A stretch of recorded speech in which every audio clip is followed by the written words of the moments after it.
Dubai रेगिस्तान की रेत पर खड़ा सपनों का शहर, गगनचुंबी इमारतें, अरबों डॉलर का व्यापार और दुनिया भर के निवेशकों के लिए एक सुरक्षित पनाहगाह यानी सेफ हेवन की गारंटी। लेकिन आज इस चमकते शहर के आसमान पर युद्ध के काले बादल हैं। ईरान, इजराइल और अमेरिका मध्य पूर्व में बिछी इस बारूदी शतरंज की आंच क्या दुबई तक सीधे पहुंच रही है? मीडिया तो यही दिखा रहा है। और दिख रहे हैं हमें कुछ विजुअल जिसमें आसमान से गिरती मिसाइलों के मलबे और बाधित होती उड़ानों ने एक सवाल खड़ा किया है कि क्या दुबई अब भी उतना ही सुरक्षित है?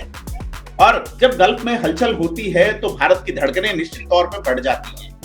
तो आज दांव पर सिर्फ जमीन और इमारतें नहीं है, दांव पर है भारतीय निवेशकों का वो अरबों डॉलर और वो विश्वास जो दुबई के रियल एस्टेट, लॉजिस्टिक और टेक्सटाइल समेत कई बाजारों की रगों में दौड़ रहा है। दांव पर है हमारे काम कर रहे लाखों की वर्कफोर्स का भविष्य। तो क्या यह सिर्फ वेट एंड वॉच का दौर है या फिर भारतीय कारोबारी इस पे क्या सोचते हैं? इन सुलगते सवालों की तह तक जाने के लिए आज हमने चुने हैं दुबई के एक्सक्लूसिव एक्सपर्ट पैनल।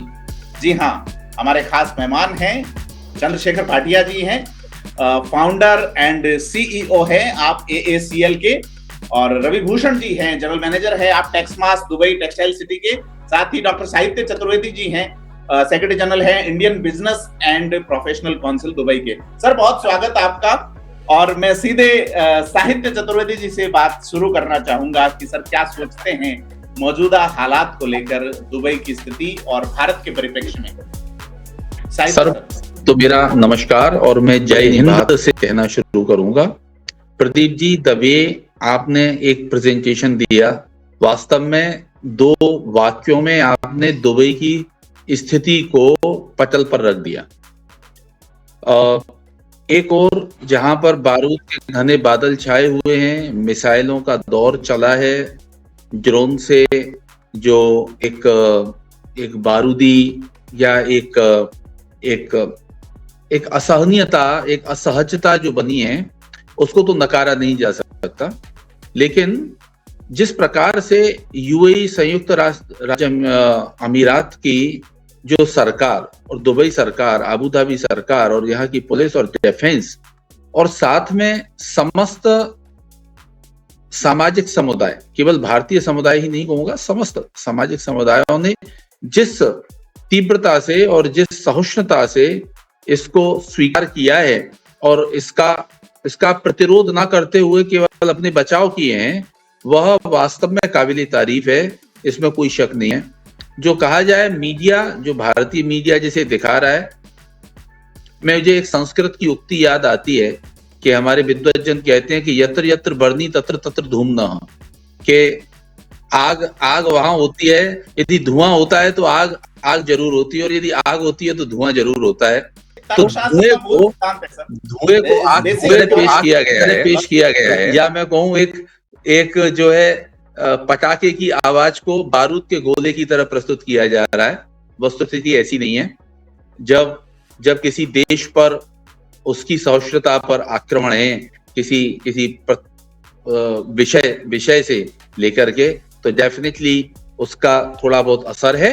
और यहाँ पर जहां तक निवेशकों का सवाल है, भारतीय समाज का सवाल है, व्यापार की दृष्टि से, निवेश की दृष्टि से और आगे के ग्रोथ की दृष्टि से कोई सवालात या किसी भी प्रकार का अविश्वास हमारे हृदय में नहीं है। हम निश्चित रूप से आश्वस्त हैं कि यहाँ की सरकार और भारतीय मिशन और भारतीय समाज और एसोसिएशंस पूरी तरह से एकत्रित होकर के, सजग होकर के हमारे सबके साथ में खड़ी हुई। सर, सेफ हेवन की छवि वाली जो हमारी स्थिति है, क्या दुबई की यथावत है और भारतीय वर्कफोर्स पे भी कोई असर नहीं है, आप ये ऐसा बता रहे हैं? कुछ उड़ानें बाधित हुई हैं, सप्लाई चेन बाधित हुई, तो इसको लेके आप क्या कहना चाहेंगे सर? सबसे पहले मैं सेफ हेवन की बात कहूंगा। सेफ हेवन से का जो एक हमारा एक नारा था, आज की स्थिति ने उसे और पुष्ट कर दिया है, क्योंकि अब ये केवल सेफ हेवन नहीं है और उससे भी कहीं ज्यादा एक सशक्त हेवन हो गया है। क्योंकि जो विश्वास हमारा डिफेंस के ऊपर आया है, सौभाग्यवशात अभी तक कभी ऐसी सिचुएशंस यहाँ नहीं हुई हैं कि इस तरह की सिचुएशंस को हैंडल किया जाए, पर जो इंटरसेक्ट्स जो यहाँ के मिलिट्री ने दिखाए हैं, जो यहाँ की नेवी ने बताए हैं, वो उससे यह और पुष्ट हो गया कि यह देश केवल व्यापार के लिए ही मौके उपलब्ध नहीं कराता है, अभी तो यह देश सक्षम है अपने नागरिकों को सुरक्षा प्रदान करने में, यह देश सक्षम है एक अच्छा अनुशासन देने में, यह देश सक्षम है कि यदि कहीं किसी का वित्तीय नुकसान हो रहा है तो यहाँ आज हजारों पैसेंजर्स रुके हुए हैं। सरकार ने आज तक की, मुझे नहीं लगता कि कभी इतिहास में ऐसा हुआ होगा कि सरकार ने कह दिया कि होटल्स के बिल सरकारी खजाने से पे किए जाएंगे, सरकार ने कह दिया कि वीजा पे पेनल्टीज नहीं लगाई जाएंगी। इस तरह के सहयोग जो सरकार दे रही है वह सेफ हेवन ही नहीं और बेटर हेवन की ओर हमें लेकर के जा रही है। मैं समझता हूं कि निश्चित ही स्वर्ग ही नहीं, अब बैकुंठ का भी दर्शन करा रहा है। सर अपनी बात बता चुके हैं कि दुबई की जो स्थिति है सेफ हेवन वाली वो यथावत है, तो अच्छी बात है, एक अच्छा मैसेज है। रवि भूषण सर, मैं आपसे जानना चाहूंगा, आप जनरल मैनेजर हैं टेक्समास के, टेक्सटाइल इंडस्ट्री पे क्या असर आप देख रहे हैं इन हालातों का, या ये जो युद्ध के बादल हैं? सबको नमस्कार। और मैं साहित्य जी की तरह, साहित्य जी के तो जिह्वा और जिगर में सरस्वती का वास है, तो उतना सुस्पष्ट तो शायद मैं नहीं बोल पाऊंगा, लेकिन फिर भी ये है कि अगर आप टेक्सटाइल समूह की या किसी भी उद्योग की बात करें दुबई में, यूएई में, तो हमेशा से ये रहा है, पिछले इतने सालों का 60-70 सालों से हमारे कई मेंबर्स यहाँ पे हैं दुबई में, और जब भी कभी कोई इस तरह के उतार चढ़ाव आते हैं तो दुबई यूएई हमेशा बाउंस बैक करता है प्रॉपरली। इसमें यहाँ के जो रूलर्स हैं, हिज हाइनेसेस, उनका बहुत ज्यादा सहयोग है पूरे देश के लिए। जिस तरह की वो नीति बनाते हैं और जिस तरह से वो एक विश्वास देते हैं, तो वो विश्वास अभी जो अंतर्राष्ट्रीय तल पे जो चीजें हो रही हैं उनमें और ज्यादा सशक्त हो गया है। तो किसी भी डाउनफॉल से बहुत सशक्त रूप में यूएई वापस आता है। तो मैं यही कहना चाहूंगा कि जय भारत, जय यूएई। मैं ये जानना चाह रहा हूँ सर, भारतीय मीडिया में चर्चा है कि जो बिलियनियर्स हैं या मिलियनियर्स लोग, उनका जो इन्वेस्टमेंट है उस पर खतरा है। एक इनसाइडर के तौर पे आप ये बताइए कि क्या इस वक्त भारतीय कारोबारी वेट एंड वॉच की स्थिति में है, या वो अपना पैसा निकालने के बारे में भी सोच रहे हैं बड़े कारोबारी? आप देखिए, मैं स्वयं व्यापारी तो नहीं हूँ, मैं जनरल मैनेजर हूँ टेक्सटाइल सिटी में, लेकिन मैं इतना जरूर कहना चाहूंगा, क्योंकि सारे व्यापारियों से हम लोग संपर्क में रहते हैं, मैं इतना जरूर कहना चाहूंगा कि ये तो ग्लोबली अनसर्टेनिटीज बहुत सारी जगह होती है, लेकिन दुबई में वो अनसर्टेनिटीज नहीं है। देखिए, अभी जो हो रहा है, जो पहली बार कभी यूएई में हुआ है कि यहाँ पे कुछ मिसाइल्स हैं, ड्रोन्स अटैक हो रहे हैं, लेकिन इसको प्रॉपरली डिफेंड किया जा रहा है। यूएई अटैक नहीं कर रहा है, लेकिन यूएई डिफेंसिव होकर के सारी चीजों को एलिमिनेट कर रहा है, उन खतरों को। तो उस हिसाब से देखा जाए तो यूएई स्ट्रांग जगह पे है, और वापस, जैसा मैंने कहा, बिजनेस में हमेशा बाउंस बैक किया है, तो यहाँ का जो विश्वास है वो कायम रहेगा।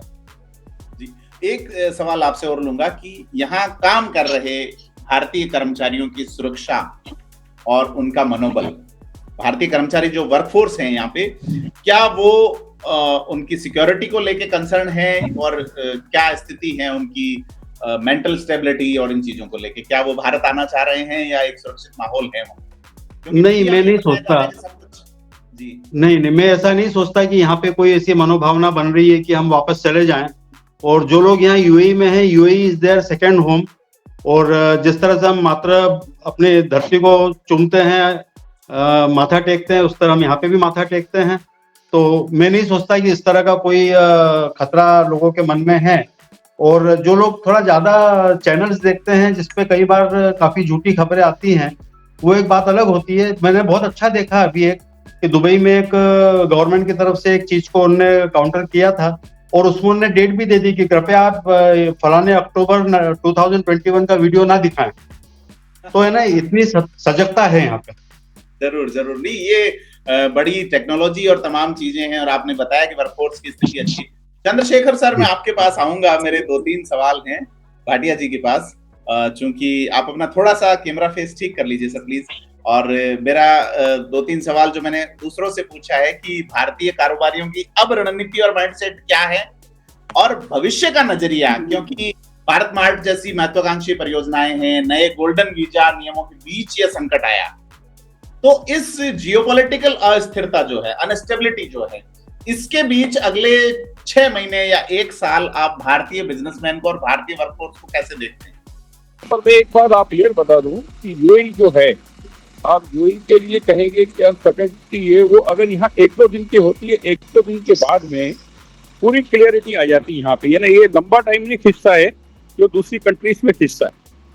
यहाँ पे इतना फास्ट होता है कि आज आपने सोचा और 3 दिन के अंदर आपको रिजल्ट मिल जाता है।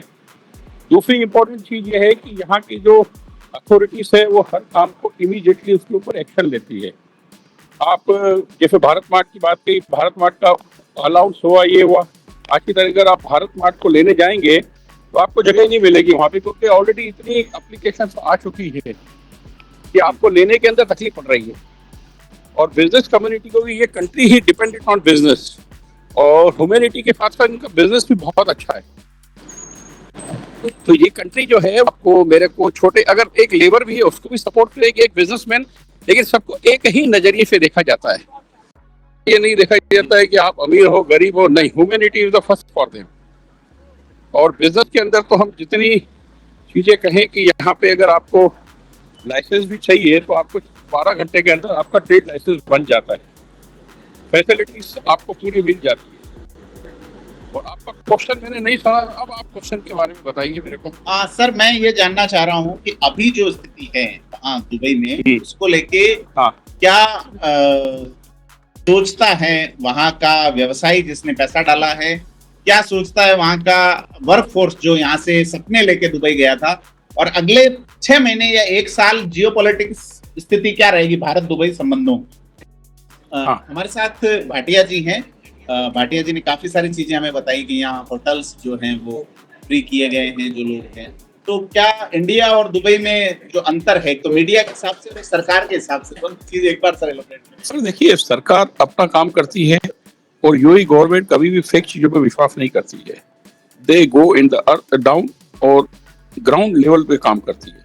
और हमारे यहाँ पे जो काम होते हैं ना, वो आपको मालूम है कि यह हो जाएगा, हो गया, कर रहे हैं, वो काम यहाँ नहीं होता है। सर यहाँ काम कर लेते हैं, उससे बताते हैं कि भाई ये काम, बोले सर काम हो गया है, मतलब काम पहले चालू होता है, बताते बाद में है वो लोग। तो ये वहाँ का बिजनेसमैन बेसिकली क्या सोच रहा है अभी कि कुछ कटका सर बिजनेसमैन तो यहाँ का यही सोच रहा है कि देखो क्या रहता है, कोई भी नहीं सर, बिजनेस तो यहाँ बढ़ ही रहा है। आप इतने पेंडेमिक आए, इतना हुआ, उसके बाद यहाँ पे ग्रोथ हुई है। ऐसा नहीं कि the people are going down, they are going up and up. यानी जो मार्केट में आप टूरिज्म देखोगे कि यहाँ पे 20 मिलियन टूरिस्ट आ रहे हैं। क्यों आ रहे हैं? कि दे सीन समथिंग हियर, कि ये कंट्री के ऊपर विश्वास है उनको, यहाँ पे लोगों पे विश्वास की मालूम, वो लोग चीट नहीं करेंगे हमको, तो इसीलिए टूरिज्म बढ़ रहा है ना। टूरिज्म क्यों बढ़ेगा? आज हमारे टूरिज्म भी है, बहुत अच्छा टूरिज्म, हमारे 10 मिलियन लोग आते हैं, यहाँ पे 40 मिलियन लोग आते हैं, फैसिलिटीज है, और किसके बाद चीटिंग नहीं है। ये ना वो फर्जी चीजें जो मीडिया आपकी बताती है, ये नहीं, वो चीज नहीं है यहाँ पे। और गवर्नमेंट ऑफ यूएई ने स्ट्रिक्ट वार्निंग दी, कोई भी अगर फेक चीज लगाओगे 200,000 दिरहम की पेनल्टी, मतलब 50 लाख की पेनल्टी है उसके ऊपर। तो ऐसी चीज जब होगी तो कौन गलत इंफॉर्मेशन देगा? जो लोगों ने गलत इंफॉर्मेशन हमारी मीडिया ने दी है, हमारे लोगों ने नहीं दी, उनकी मीडिया ने पुराने वीडियो निकाल के अपनी दुकान चलाई है। बाकी दुबई में अभी लोग सेफ महसूस कर रहे हैं। गवर्नमेंट एक प्रोटेक्टिव गार्ड के तौर पे उन्हें मेंटल स्टेबिलिटी भी दे रही है, फिजिकल थिंग्स तो प्रोवाइड करा ही रही है, चाहे वो राशन हो, चाहे वो होटल्स के बिल की बात हो। जी सर, आज की तारीख में पूरे मार्केट्स खुले हुए हैं, दुकानों पे रश है, फिर भी गवर्नमेंट ने ये रिस्ट्रिक्शन किया है कि आप उसको रश को अवॉइड करिए। हाँ, ये है कि गवर्नमेंट ने कहा है कि आप अपने प्रोग्राम करिए। लोगों ने अपनी मर्जी से बहुत सारे प्रोग्रामों को कैंसिल कर दिया है। कैंसिल कर रहा है कि we want to support to the nation, क्योंकि कैजुअलिटी हो जाएगी तो कंट्री का नाम खराब हो जाएगा। तो we avoiding all the programme. यहाँ पे जैसे इवनिंग में, अभी रमजान, पवित्र महीना रमजान का है, यहाँ पे सुबह होता है, या उसके बाद रोजा खुलता है तो पब्लिक आती है, लेकिन गवर्नमेंट की तरफ से रिस्ट्रिक्शन नहीं, पब्लिक अपनी तरफ से कैंसिल कर रही है। होली का प्रोग्राम था, उन्होंने कैंसिल कर दिया। मंदिर है, उन्होंने बंद कर दिए प्रिकॉशन के लिए।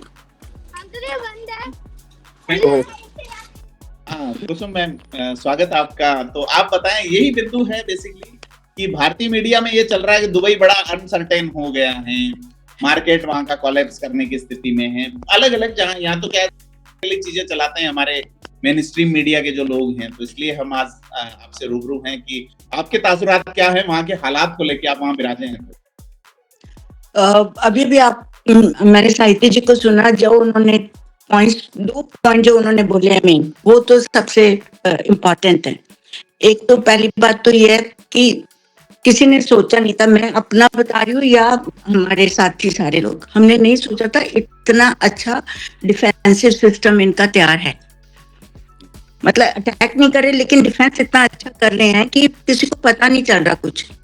अब एटमॉस्फेयर स्केरी है, कामनेस स्केरी है, वो तो हमारी मानवता की एक है, नेचर है, हमारी नेचर है कि हम जल्दी से डर जाते हैं, पर ऐसा यहाँ पे नहीं है। उन्होंने किया है, बाहर देखो तो हलचल है, आवाजाही है, सब जने।